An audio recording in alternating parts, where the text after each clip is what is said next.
वैसे मुझको माननीय रेल मंत्री जी का रेल बजट पेश करते हुए जो भाषण हुआ है उसको टेलीविज़न पर देखने और सुनने का अवसर तो नहीं मिला है, लेकिन उसके बाद बजट के हाइलाइट्स के बारे में जो जानकारी मीडिया में आई हुई खबरों के आधार पर जो मिली है और जो बजट डॉक्यूमेंट्स में कुछ बातों का उल्लेख है, जिसमें से कुछ बातों की हमने जानकारी लेने की कोशिश की, उसके आधार पर हमारी प्रतिक्रिया आधारित है। इसलिए मैं पूरे बजट के बारे में, उसके हर पहलू के बारे में कुछ नहीं कहना चाहता हूँ, लेकिन इतना जरूर है कि उनका बजट भाषण निराशाजनक था, बहुत ही लंबा था। इसलिए उसके आखिरी चरण में हम तो देख नहीं पाए थे, इसलिए नहीं हम सुने, लेकिन जो देख रहे होंगे उनको भी कुछ सुनाई पड़ने की स्थिति नहीं थी। वो तेज गति से अपना भाषण पढ़ते जा रहे थे। तो पहला सलाह तो हमारा रेल मंत्री जी को है कि इतना लंबा बजट भाषण नहीं देना चाहिए। इसमें मेहनत करना पड़ता है, लेकिन उसको अगर हमारी तरह 50 मिनट का नहीं तो घंटा सवा घंटा से ज़्यादा पढ़ना नहीं चाहिए। 2 घंटा का बजट भाषण, उसमें भी अंत में कागजात को ले करना पड़ा, तो ये कोई अच्छा जिसको कहिए रणनीति नहीं, लोगों को भी ऊब होने लगती है सुनते सुनते। तो खैर ये उनकी अपनी इच्छा है, उनका अपना स्टाइल है, कोई रुकावट है नहीं, 2 घंटा नहीं 3 घंटा नहीं। लेकिन उन्होंने बजट भाषण जो शुरू किया है अपनी पीठ थपथपाने के सिलसिले में, पुनः इस प्रकार की कोशिश उन्होंने की है ये कहने की कि यूपीए की सरकार आने के पहले रेलवे डिविडेंड भी नहीं दे पा रहा था। ये वो लगातार 4 वर्ष से इस बात को वो कह रहे हैं। ये सही है कि एनडीए की सरकार के समय 2 वर्ष ऐसा आया था, 2000, 2001 और 2001-2002 का जब बजट पेश हुआ था, तो उसमें जो डिविडेंड है उसका एक हिस्सा डिफर किया गया था। लेकिन उसके बाद हम पुनः आ गए थे और 2002 और 2002-3 का रेल बजट हमने पेश किया था। तो ये भूल जाते हैं कि न सिर्फ पूरा डिविडेंड पे करना शुरू हुआ, बल्कि जो डिफर्ड डिविडेंड था उसकी भी अदायगी शुरू हुई। नंबर 1, सरप्लस हमेशा था रेल। पिछली बार ही हमने कहा था उनके बजट की भाषण के बाद कि आंकड़ों का खेल है और अकाउंट में बहुत सारा फेरबदल करके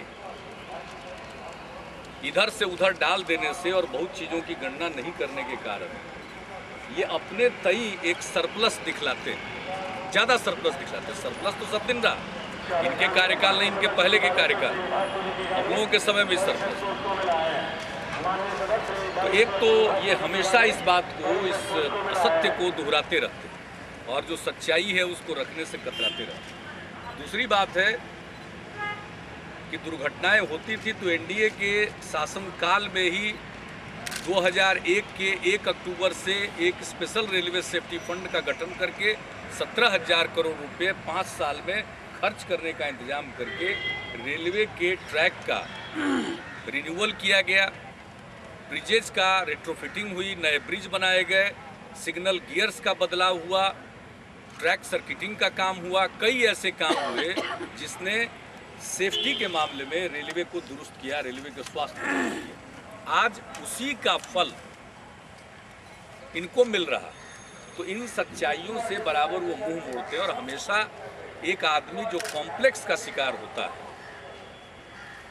उस कॉम्प्लेक्स का वो शिकार है। मुझको इसमें कुछ नहीं कहना है, क्योंकि बार बार बताने के बाद भी, और हम लोग जो कह रहे हैं तो बजट डॉक्यूमेंट है ना, जितने बजट डॉक्यूमेंट इसके पहले पेश हुए हैं और उसके बाद अगला बजट जब आता है तो पिछले साल का परफॉर्मेंस भी उसमें शुमार किया जाता है। तो ये सब दस्तावेज का हिस्सा है, इससे सारी बातें पता चल जाएंगी। 17,000 करोड़ रुपए का स्पेशल रेलवे सेफ्टी फंड कब गठित किया गया, कब काम शुरू हुआ, ये हमको बतलाने की ज़रूरत नहीं है, लेकिन वो कन्वीनियंटली इन बातों को भूल करके अपने ऊपर सेहरा बांधना चाहते हैं।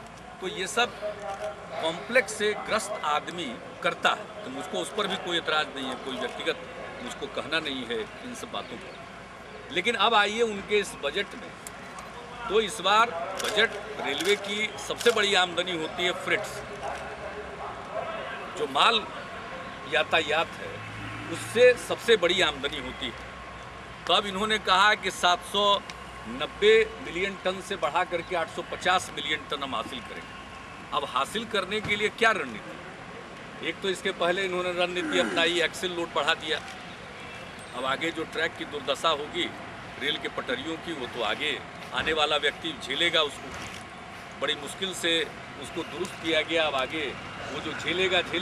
अब तो एक्सेल लोड भी बढ़ा दिया। और मैंने जानकारी प्राप्त की है कि मेन लाइन में लाइन कैपेसिटी भी 160% पर पहुंच गए, मतलब वो अपने उत्कर्ष पर, चरम पर। अब आगे किस रणनीति से लोडिंग बढ़ाइए, क्योंकि माल की कमी नहीं है। देखिए, जो माल यातायात है, लेकिन आपकी जितनी क्षमता होगी उतना ही आप ढो पाइए, क्योंकि इकोनॉमी का जो ग्रोथ है, एनडीए के शासनकाल से ही जो इकोनॉमी में ग्रोथ हुआ है, उसके चलते ये रेलवे को यातायात उपलब्ध हुआ है। और उसके चलते स्वाभाविक है, वॉल्यूम जब होगा तो कमाई बढ़ेगी। ये कोई मंत्र नहीं है, ये स्वाभाविक प्रक्रिया है। आज भी यातायात इससे बहुत ज़्यादा है जितना रेलवे सक्षम नहीं है। तो अब सवाल हमारा एक है कि इस क्षमता के विस्तार के लिए रेल मंत्री ने कोई कार्य योजना प्रस्तुत नहीं की। जो भी कहा फ्यूचरिस्टिक का, आगे के बारे में कहा। अरे भाई, अगले साल क्या करने जा रहे हैं उसके बारे में कुछ नहीं। अब आगे का तो देश की जनता तय करेगी कि आगे कौन सरकार आएगी, उनका तो कार्यकाल खत्म हो रहा है। अब ये माल यातायात के लिए डेडिकेटेड फ्रेट कॉरिडोर का शिलान्यास भी, जहां तक मुझको स्मरण है, करा दिया गया, संभवतः प्रधानमंत्री जी के द्वारा। आज तक 3 साल से सुन रहे हैं इसके आगे भी डेडिकेटेड फ्रेट कॉरिडोर आने वाला है कि नहीं आने वाला है, इसका कोई ठिकाना नहीं। फिर जब लाइन की क्षमता के विस्तार के लिए जो मेन लाइन है, जो ट्रैफिक का सबसे व्यस्त रूट है, उसमें और कोई तीसरी लाइन, चौथी लाइन जो भी डालने के लिए कोई योजना होती, कोई कार्य योजना परिलक्षित नहीं हो रही है।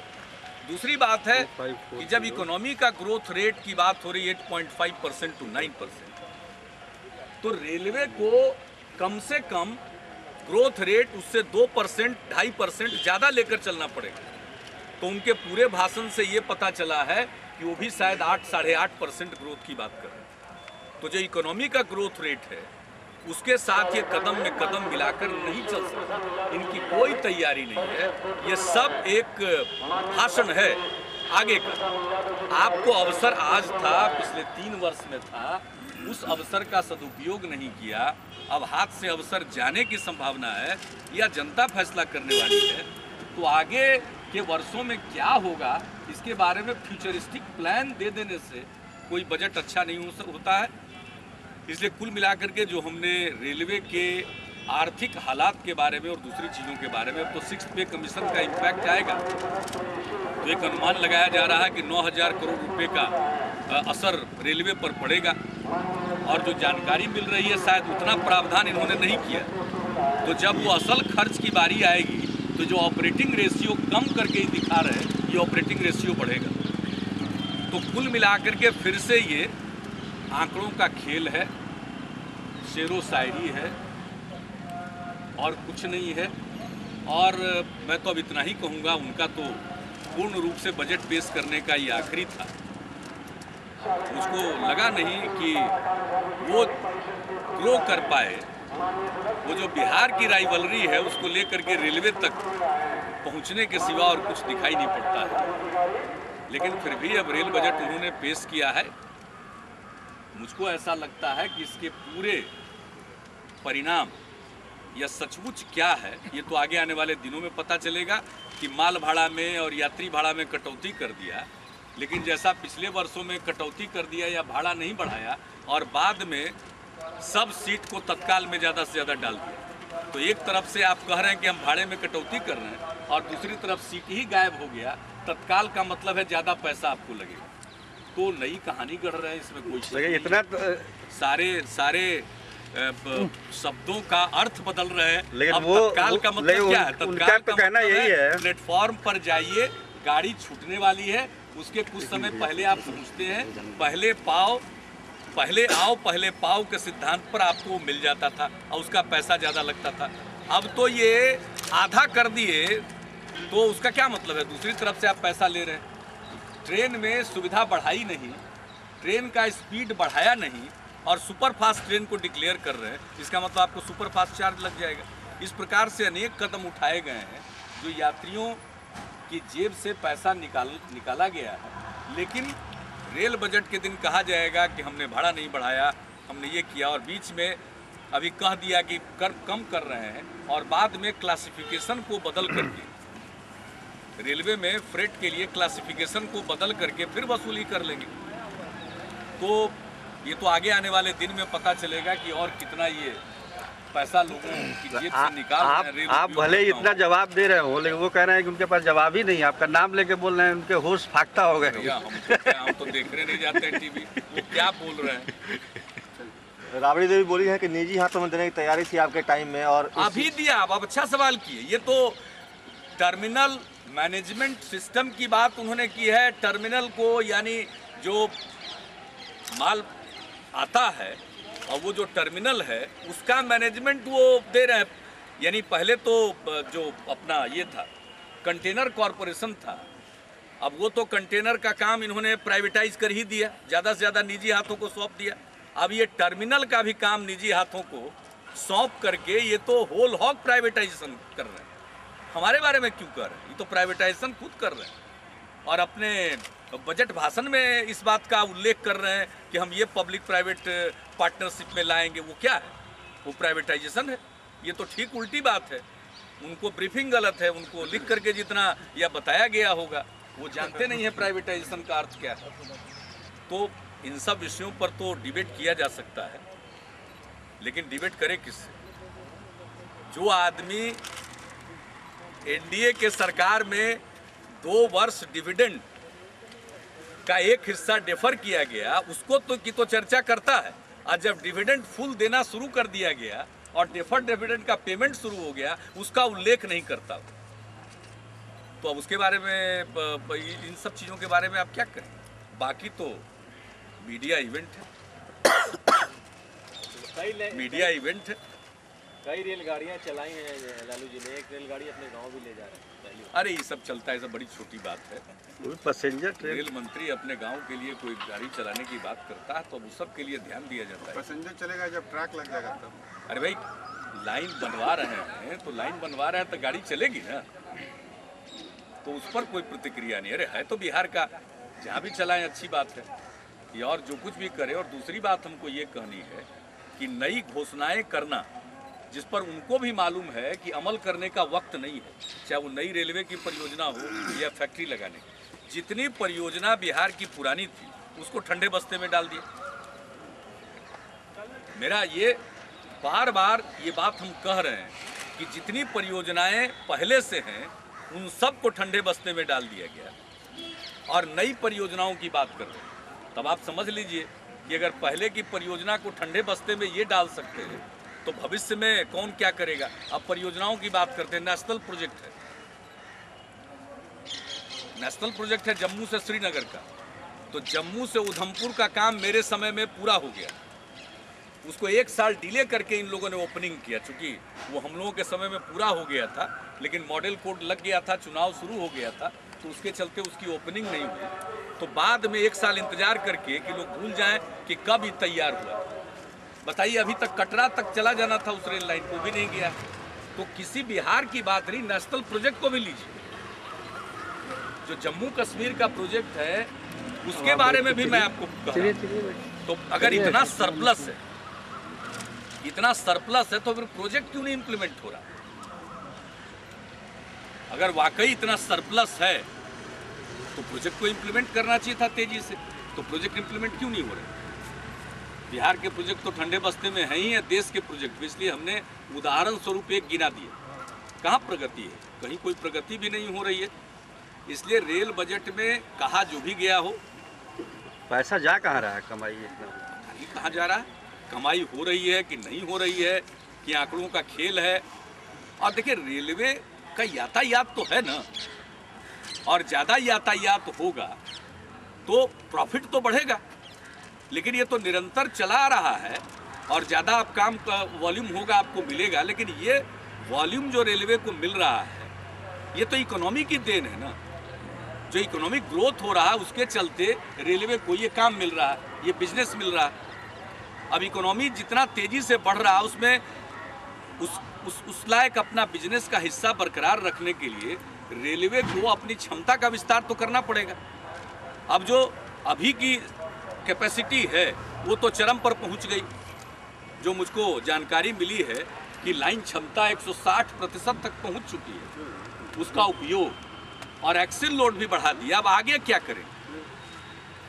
जब तक उसकी क्षमता अतिरिक्त लाइनों को डाल करके नहीं करेंगे तो ऐसा तो कुछ बजट भाषण से लगा नहीं है।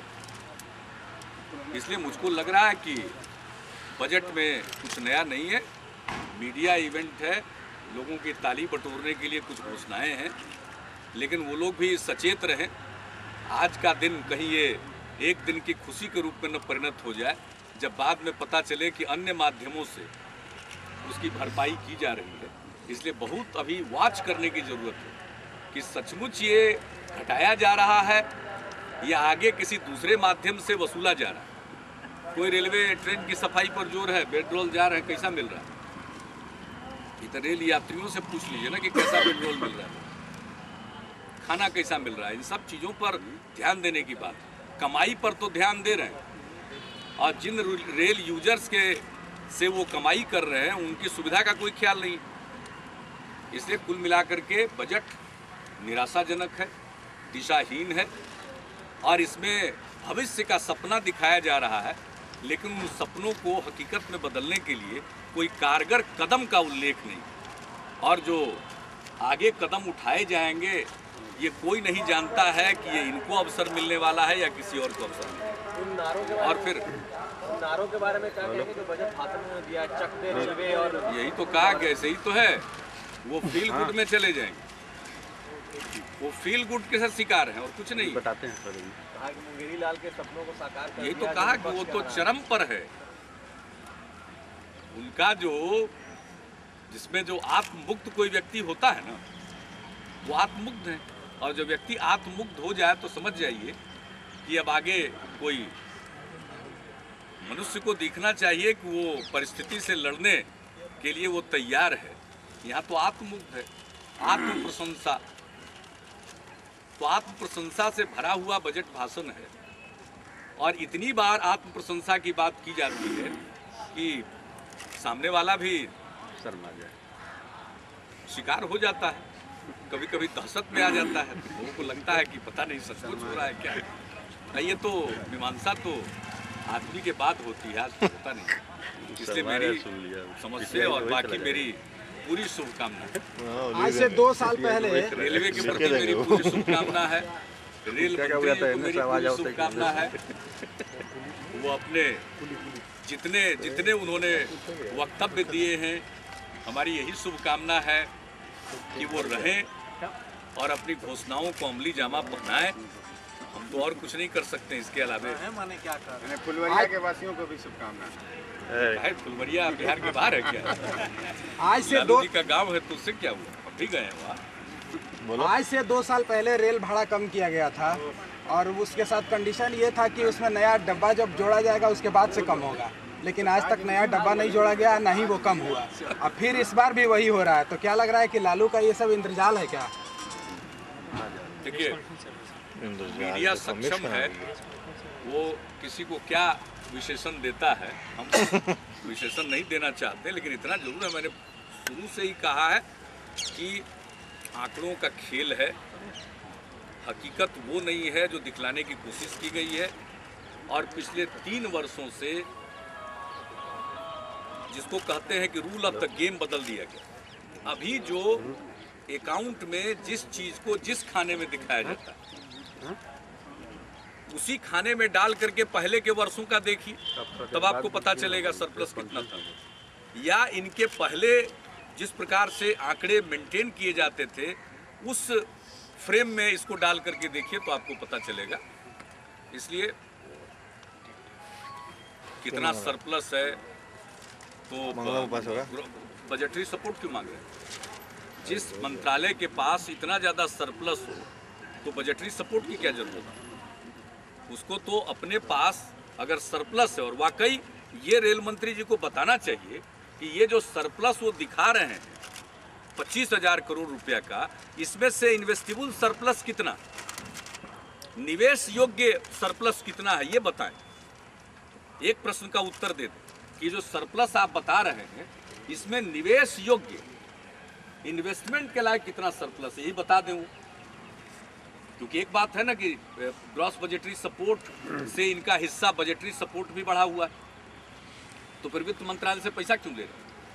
इतना ज़्यादा सरप्लस होने के बाद तो किसी पैसे की ज़रूरत है नहीं। तो ये भी बतावें कि ये जो सरप्लस जिसको दिखला रहे हैं ये सरप्लस में इन्वेस्ट करने लायक अमाउंट कितना है, योजना में इन्वेस्ट करने लायक अमाउंट कितना है।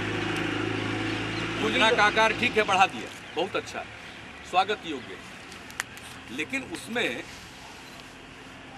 आप कितना योगदान कर रहे हैं, बजटरी सपोर्ट की क्या जरूरत है। इसलिए कुल मिलाकर के मेरी समझ से मुख्यमंत्री जी बजट में कुछ नया नहीं है, सिवाय जिसको कहते हैं कि कुछ आपने कहा कि जो बाद में शेरो शायरी है। आपने कहा कि इनके बाद जो रेल मंत्री शेरो शायरी तो नहीं, कुछ पैरोडी है। आपने कहा कि इनके बाद जो रेल मंत्री पैरोडी से बनेंगे, भरा हुआ है, मतलब शेरो शायरी कहना तो शेर का मुख्यमंत्री जी मान होगा। मुख्यमंत्री जी पैरोडी है, कुछ पैरोडी आपने कहा कि इनके बाद मिला है। आपने कहा कि इनके बाद जो रेल मंत्री बनेंगे, संसद के माध्यम से बिहार की जनता, देश की जनता आपने कहा कि इनके बाद